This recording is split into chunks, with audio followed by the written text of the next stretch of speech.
What are the biggest risks to us patients, transplant patients, post-transplant, long term? What have we got to be careful of? Yeah, well, I get the highest risk period is the first month after a transplant, um, and one in 20 people don't survive that first month of a transplant, and then another 1 in 20 don't survive between 1 month and 1 year post-transplant. But 90% of people are alive and well 1 year after the transplant. Now, the cause of death in the first month is usually something to do with the graft itself, the heart not working. Between that 1 month and 1 year, the major cause of death would be either uncontrollable rejection or uncontrollable infection, one of those two problems that we've sort of talked about previously. And then beyond 1 year, if you're alive and well 1 year after transplant, chances are you'll be alive and well 20 years after your transplant. So it's that first year is the highest risk period. And beyond that, the mortality rate is much lower.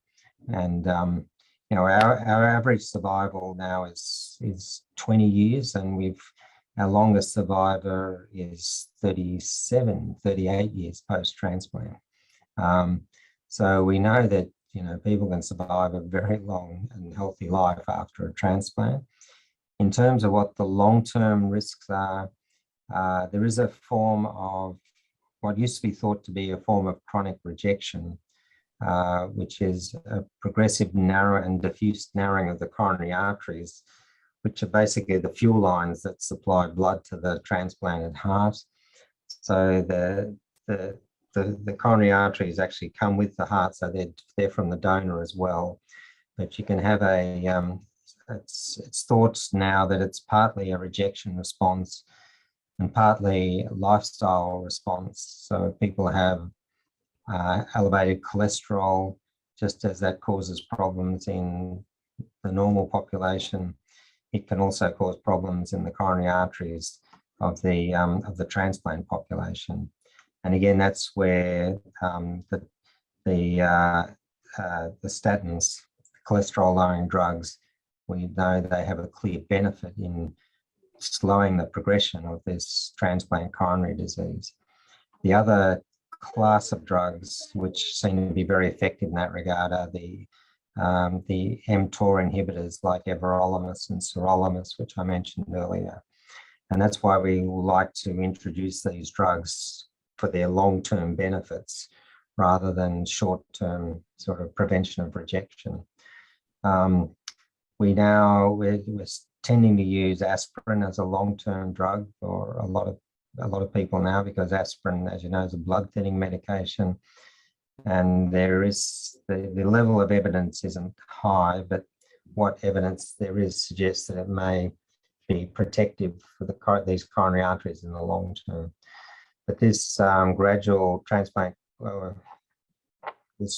coronary artery disease is probably the biggest threat to long-term survival that we see.